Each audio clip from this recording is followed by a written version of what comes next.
Hey, we're here to bite some dicks. What's going on? What's going on? Back once again to review a new movie that just hit theaters. And this is going to be a fun one because this is a R-rated comedy about some awesome freaking dogs. And if you're a dog lover, I'm sure you will get a big kick out of watching this movie, especially if you're a Will Ferrell fan. And tonight we are reviewing Strays. Like I said, starring Will Ferrell and Jamie Foxx. And as always, if you guys want to check us out, hit that like, subscribe, hit that bell so you get notifications when we drop videos because we're always dropping something new. And don't forget about Will Forte as the worst dog owner ever. Yeah, Will Forte is the worst dog owner ever. As Doug. Yeah. Doug. I tell you though, man, jumping right into this. Spoilers, by the way. Yeah, spoilers. If you haven't seen it, I highly recommend going and see this. Go support your local theater, and go check this out. I love me some Will Ferrell, so I was game for this no matter what. I love me some dogs, so no, there's just another check. And Jamie Foxx is always pretty damn funny. And you got Randall Park. You got Isla Fisher, I think her name is. I don't know how you pronounce it. Isla Yeah, or something. Rob Riggle, isn't he the guy from the? He's in a bunch of stuff. Hot Tub Time Machine, and a bunch of other stuff. I mean, he's in Ted. You got Josh Gad. They got some of the usual suspects that are big in comedy. They picked the right voices for the dogs, that's for sure. Yeah, Randall Park is hilarious as the big dog with, like the big dog, but he's very soft, and who is it? Rob Riggle is like the police German Shepherd. And then you got Brett Gelman, who plays like he's from Stranger Things, and he plays like the what is it? He's in the animal shelter at the animal shelter. Yeah, and he's absolutely hilarious in the little bit that we get. We do get a little Dennis Quaid cameo, which is another fun little cameo that we get. But I tell you, man, I had a blast with this. Like I was telling you before, the director is Josh Greenbaum. It's written by Dan Perrault. And both these guys really don't have much on their resume, so I feel like this is their this is their first big thing, and I'd say it's a knockout the park. I was laughing my ass off watching this. Usually Will Ferrell is the one who's going to be the hysterical one, and I'd say Jamie Foxx stole the show on this. Yeah, he was kind of so funny. Right. Yeah, Will Ferrell is very straight in this, and there's nothing bad about that because he has the perfect voice for what he's for going. That character for the dog. Yeah, it's perfect. But Jamie Foxx is like the bad motherfucking dog, the stray that's trying to show Will Ferrell the ropes. So how this movie starts, basically, it has almost like an open end, and it has like. This movie is all about dogs. It's not like you have a main character being the human and they have their pet dogs. It's more of you get an opening with Will Forte kind of treating this dog like shit and kind of showing you what the dog's life has been like.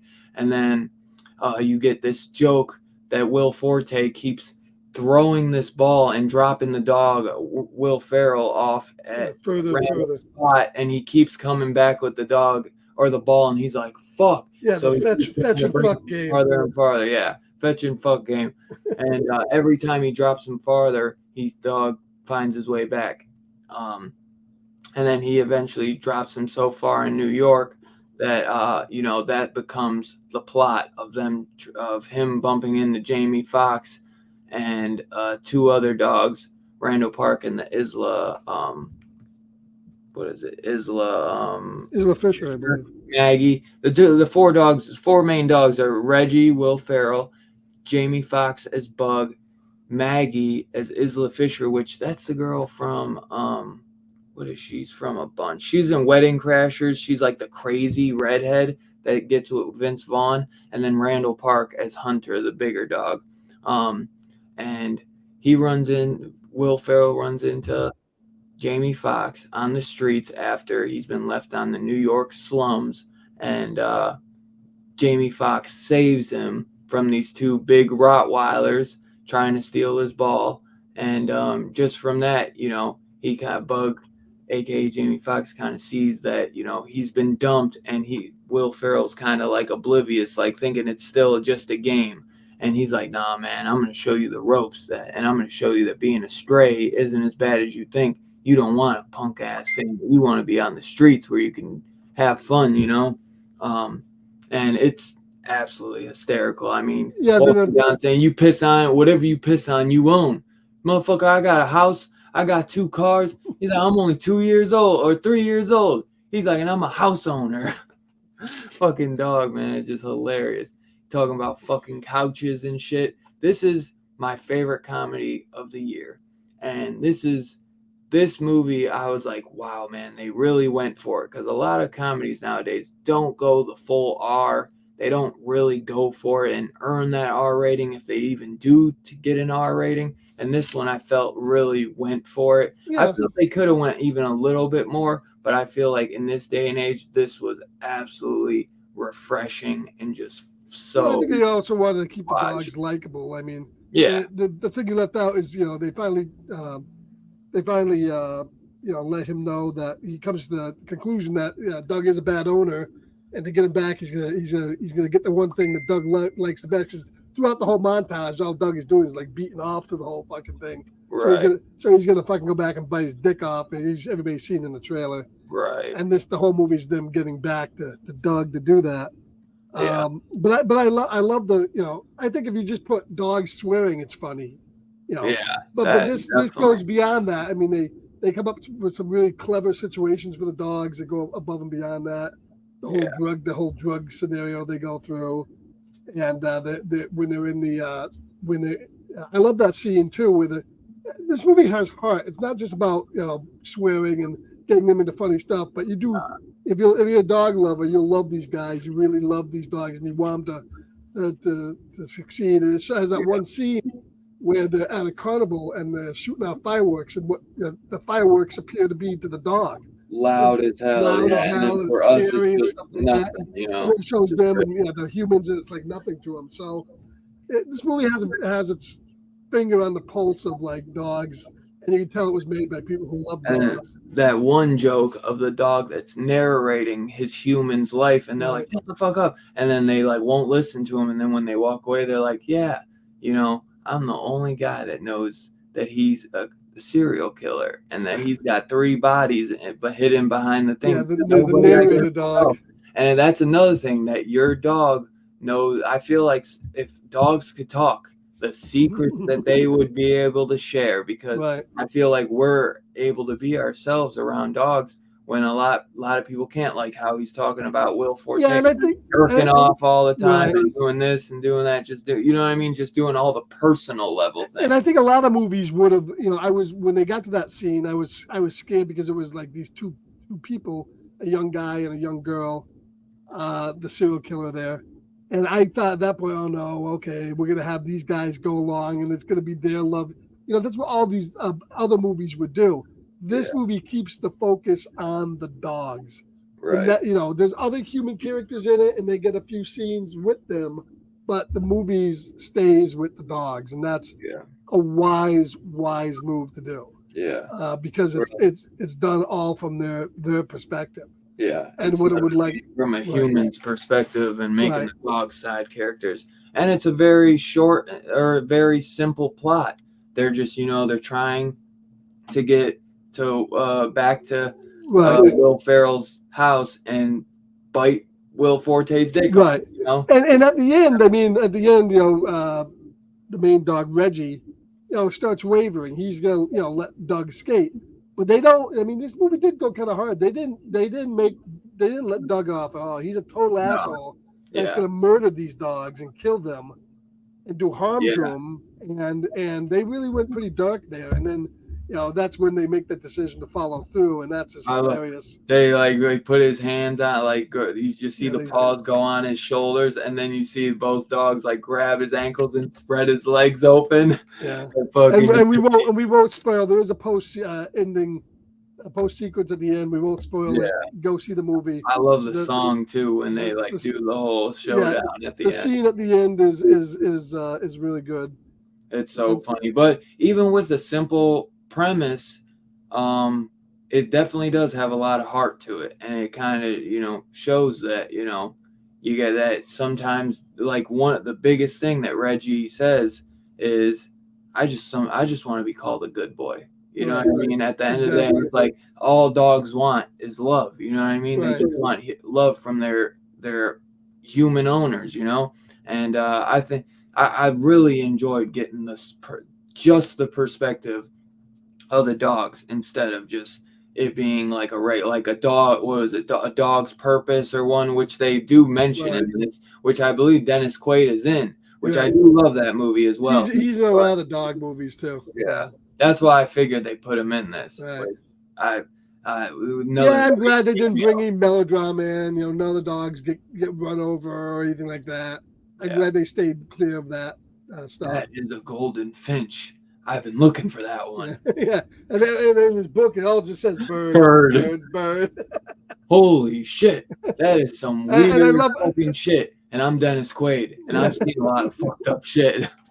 And I love even the eagle that captures him. They subtitle him, and the eagle going, "Yeah, it happens to me all the time." Not again. It happens every time. Dude, that shit was so funny. Oh my god. And then Hunter, I love how he's like this dog that was supposed to be a police dog, and he's kind of like this big dog that's too scared, and they always call him this big swinging dick, but he's just the softest motherfucker, letting the little Chihuahua dog just punk him every day. Yeah, I love the scene they do in the jail where he's trying to get the keys. So the girl's talking to him, so he gets a hard on. Yeah. And they, to get the keys, which are way over here. Yeah. Show his dick and it's only about this big. Right. They got this big. I almost got it. I could have did it. I'm really disappointed in myself. I really thought I could do it. Oh my god. And I love at the end too when you get Hunter and Maggie finally getting together, because that's another thing. You get this kind of little love thing between them two where they're like, yeah, no, Hunter's in love with Maggie, but he won't admit it. And they're like, what? No, we're just friends. We're just friends. And they play it off. And then at the end, when Hunter's, doing regular style from behind, and the black doggy style, the guy from the retirement home who I think owns Hunter, he's like, man, he reminds me of my young days. And his the woman goes, the fuck dogs. Yeah, that's funny. It was so refreshing for this to actually go the R rating, and I just feel like it wouldn't have worked. It would have just been just a little cutesy, but it felt like that's what made it so funny, is that you got fucking little pugs cussing and shit, and then Jamie Foxx going like, man, I fucked that couch last week, best sex of my life. It was just like, he's doing ridiculous, man, just so funny, dude. And there's so much naming the couch and everything, and then when they're banging the owl, when they're humping the owl and the gnome, and he's like, this is that, tell him you're his daddy. Hey, gnome, I'm your father. Yeah, I definitely think that there's a lot in this movie that you could watch it twice, because you definitely miss a lot of the jokes too sometimes. Definitely. And then you get the banter back and forth. I was laughing my ass off during this, man. And everybody winds up in a good spot. The bug was where he was because he bit one of his little girl there, and he was gonna be put down. Yeah. So he gets kind of redemption there at the end. I almost feel like he didn't even bite her that bad. I mean, that's the thing though. Sometimes, and she stepped on him, and it was just, he said it happened so quick. I didn't even understand what happened. And I thought I was going to be in a timeout. It didn't look like anything where it's like he injured her badly. It was just, she was a little girl, so it was like she probably was scared, and it probably hurt a lot, but it's not like she was bleeding or anything. But that's how parents are. They think their They get dog word. bites them once, then they're gone, Right. and that's a sad fact, you know. Yeah. Yeah. So I mean, they did all that really well. They gave all the characters a good background and Yeah. a Yeah, good 'cause conclusion. Bug was basically the dog that like disowned humans. You know what I mean? Mm. After that, because he got thrown to the streets, and he was kind of like the showing them how to live on the streets and why it's better and why having an owner sucks. But then by the end, he gets his ending, and he finds a new owner, and and then Reggie ends up being the one to stay on the streets. Right. And kind of teach dogs and kind of save dogs like how Bug did for him. I honestly, I could maybe see a sequel coming, and I'd be totally down for it. I don't know if we will get a sequel, but I could see it. I could see it. And we get the dog's hate of mailmen. Yeah. You motherfuckers, stay off my lawn. Yeah. Get out of here. I'll come I fight love you. too, and it's like you hear them talking, and then they'll cut to like what we hear, and it's just, Yeah. you son of a bitch, you better get off my goddamn lawn. Better stay away from me. Yeah, they did everything well. I mean, the obviously they perfected the dog mouth trick there for Yeah, that looked. I almost wonder, did they really have because in a dog's journey or dog's purpose, they you could tell the dogs were CGI a lot of times. The whole dog. Sometimes it was real, but a lot of times it looked. No, CGI. these were real dogs in most of the scenes. I thought so, because I was like, man, how did they do some of this? They just aimed at the mouths. That's all. That's what I figured. And that's another thing that I really like is that they used real dogs, but the mouths look great. The mouths look really good. And the dogs have to be trained fairly well too to do exactly what that's what I was do. I was like, I wonder if any of this is like CGI with the whole dog. I knew the mouthing was, but I was like, if this is all real dogs, that's really incredible. I mean, you probably got a few scenes where they were fake, but very little. Yeah.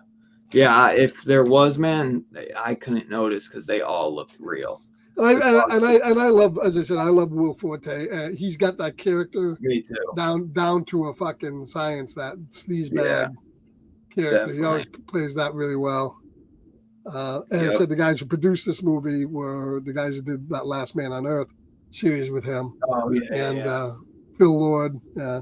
So I mean they've done stuff together before in the past, but I almost thought that maybe like Seth Rogen would have been attached to this, but I guess not. Yeah, I think it's no. Because it gave me a lot of like Good Boys vibes. That movie about the little kids, like kind of trying to. It's a tight line though, because I mean I like this movie. Seth Rogen did that Sausage Party. I didn't really care for that. I didn't care for that either. So it's not like. And that's getting a sequel, I think. I think so. So it's not like you can just throw anything together and make them swear and it's going to be successful. You have to have a good script. You have to have a good subject, and you have to have a little heart behind it to get people invested in it. Definitely. And I think this one, and this has been, I think, a pretty good year for comedy so far. I mean, we had that one with Jennifer Lawrence. Which I keep terrible title though. What is it? No Hurt Feelings, no something. No Hard Feelings. No Hard Feelings. Terrible title in that movie. Yeah, but it was. We had that. It was good. It was a good great, but it was fun. It was fun, and I watched it twice. It went a little further, and it was a harder R. We had The Blackening, which was a horror movie. I haven't that had comedy. That I still have yet to watch. That was R rated. And there was a few others. So comedies are starting to bounce back a little bit. We didn't get any comedies for a long time. Man. I know, right? It's weird. And now we're starting to get a little bit more comedies, and we're starting to get a little bit more of the American Pie type of hard R type. Yeah, and that's my favorite. And I feel like most of the comedies that we do get go straight to streaming. We don't get like comedies that go to the movie theater, which is a bummer because I always loved like watching comedies in a theater and having like a crowd laugh their ass off to some stuff. You know what I mean? But in my screening today, I had that guy who was telling me about the guy who screamed, "Bite his balls off, motherfucker! Bite his motherfucking balls!" Right. I was just screaming at the screen. So you get that in the theater. And that's good to sit with, but it's I really enjoyed it, and I hope we get more comedies out throughout this year. But now, definitely from what it looks like, with everything it showed, now we're getting that divide. We got the comedy out. Looks like for the next end of the year, it's going to be a horror fest because Not to use a term too loosely, but they got a lot of horror movies coming out between now and the end of the year. So we're gonna get that transition over to horror now, I think, and get those out. But yeah, it's been a pretty good good summer, and I would really recommend seeing this in the theater if you can, because it's fun. It's a good watch. Yeah, definitely. We had a lot of good movies this summer. That's for sure. It's Universal, which means you probably won't get a 4K, but hey, what can you do? Maybe I don't need. I don't really need a 4K for this, anyways. I just want. It's not really needed. All new movies should get 4Ks. Yeah, not saying that they shouldn't, but I'm just saying like it's not the end of the world if I don't. I'm just happy if I get a release for it, honestly. Oh, you'll definitely get a release for it, because I think it'll do fairly well. As I said, the budget for this movie is $43 million. Yeah. We'll hear how it does at the at the end of the weekend. We'll see how it does. It's opening up against Blue Beetle. I see how that does. But and Blue Beetle also had a lot of comedy in it too. So we're getting movies with a lot of comedy in them, which is really, really good. Yeah. But if you're looking for a movie that has heart, that's funny as shit, and if you're a big dog lover, I would heartily recommend going to see this movie. Yeah. Because it's done really, really well. Yeah. I don't know, favorite gag in the movie. I love the fucking scene there with the fucking the gnomes and the that's just hilarious. But there's so many good scenes in this movie that are funny. So many. I couldn't name a bad scene, to be honest. I couldn't name a bad. Yeah, the movie never dragged. It was it was a pretty fast hour and a half, and that's with credits, so you're maybe looking at an hour 22. It was very, very very simple plot point and just right to it, and it was very just fun and laid back, and it's a very easy watch. I feel like it's just a breeze through. I really enjoyed it. I'd say probably my favorite scene would. Man, that's tough. There's so much. I'd probably go maybe the ending, of course, with the Dick and Will Forte. But I would go, if not, since you picked them all humping the shit in the front yard was hilarious. I'd probably go just like him walking around showing Reggie the ropes and like making the comment about, man, I just fucked that couch the other day. And I just thought that was so funny. He gave the couch like a name like Brenda or something. And he's like, I'll see you later. And weren't those people home? All those dogs fucking the lawn ornaments and not one person came out. So. I love too. What about that little French bulldog? And he's like, I can't. I can't. Yeah. I can't the invisible fence. Invisible fence. Get out of here. There's no invisible. I'm telling you, it's black magic. It was just hilarious. Well, that and I think the second favorite funniest scene is the one that's in the pound where they all take shits together. Yes, they're all chanting shit, and they all got it in front of them. All the various sizes. Caretaker is like painting a picture of himself like butt ass naked with his ass showing. This movie gets to my father. This movie gets the reward for showing multiple piss and shit scenes. Oh my god! On the screen. We're what do they call each other? We're P brothers. P brothers. Or fucking they say something like P forever or something. Yeah, P bros. P bros or something. But they all piss because they make that thing where that if they piss on something, they own it. So they're like, well, let's all piss on each other and we'll be best friends forever, basically. Like, just hilarious. It's just good stuff. I loved it, man. I loved it. I thought it was absolutely. It's a great comedy, and I definitely want to watch it again. Yeah, I can't wait to buy it. It's definitely pickup worthy, and that's for sure. Now, how they'll show this on TV, we'll have to wait and see. Yeah, I feel it will be. They'll probably either bleep it or they'll substitute some of the words, but I'm sure they will show it. Yeah, we'll have to keep an eye and see how that goes. Yeah, but I would because I'm gonna own it, so yeah, I won't have to worry about that. Yeah, I'm going to definitely give it a 4.5. I love the movie. I think it's a good summer comedy, and if you love dogs, man, you gotta go see it. Yeah, because you will appreciate it. Came home and my little Poochie gave me a nice big kiss, and he's shit on my floor. So there you go. Right there you go, Poochie. I probably go like 4.75 because The only thing I'd say that there was nothing wrong about the movie. I just could have had more of it. So honestly, I could give this a 5, honestly. And I'm being like biased because yes, it maybe isn't like a perfect movie, but to me, the premise is just so simple and it's just so fun that there's like really nothing I can take away to say it shouldn't have done this, it should have done that, it shouldn't have done this, it should have done that. So for me, it almost is a perfect movie in that sense because it's everything I love. It's a great comedy. It's got great jokes. It's got dogs, which I love. The cast is hilarious. So I guess, I'll give it a 5, man, because I had a blast with it. And it's definitely pickup worthy. And maybe, yes, I'm being, like I said, being biased. And maybe it isn't a 5 and it's more of like a 4 or 4.5, like realistically. But for me, being just a huge movie fan and I love comedies and we haven't gotten many comedies like this, and this is probably my favorite comedy of the year. I'm giving it a 5, man. I had a blast with it and I was laughing out loud, and I don't get that much. We're more normally I'm laughing and chuckling, but I was like literally laughing out loud to a lot of these jokes. Yeah, and this is absolutely. And it's cute, fun, R-rated dogs making crazy ass jokes, and it's hilarious, man. Shitting all over the place and just letting the fucking guy fucking fall in it and then pissing on him, and just like it's just hilarious, dude. And just the ending, the build up to the end is awesome. The build up to that ending, awesome. I definitely think it's my favorite comedy of the year so far as well. Yeah. So. Hell yeah. So yeah, we would definitely recommend it. For you and a 5 for me. I think that's very, very 4.69 because there is a lot of shagging in this movie. Yeah. Like I said, reminds me of me in my young days. You fuck dog, motherfucker. Yeah.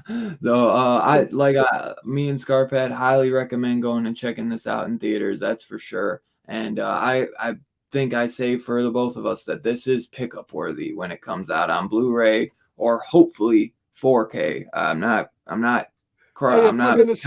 It's universal. If The Secret Life of Pets, which is another movie I did like. I like those movies. Yeah. Have you ever seen The Secret Life of Pets? Those got 4Ks. This can get a 4K. I was gonna say, I hope it does. Yeah. We'll see. Yeah. Universally, you never know. Yeah, you never know. It's crazy. But as always, guys, be on the lookout for our next review. Coming soon, sometime next week will be the review our first review, Dr. No, the first James Bond movie. On the road to doing the entire James Bond franchise. Yep. All 25 films, 26 if we do Never Say Never Again. They'll be coming out gradually, they'll be coming out sporadically, but 1 or 2 movies. But we're gonna get them done. But yeah, watch I haven't seen like really any of the 007 movies, so I'm looking forward to diving into them. Yeah, so watch for that next week at some point. Like I said, hit that like button, hit the subscribe, hit the bell so you get notifications, especially if you're a 007 fan, if you're a horror fan. We plan to do a lot more stuff coming up on the channel, and be tuned in because we're gonna be doing new movies, we're gonna be doing older movies, and we got October coming, so Horror Fest is coming, baby. So we're gonna have a lot of good stuff coming. So be on the lookout, and as always, have a great night. Have a good one, guys, and we will catch you guys next time. We'll see you guys in the next video, man. Yes, sir. Peace out, guys.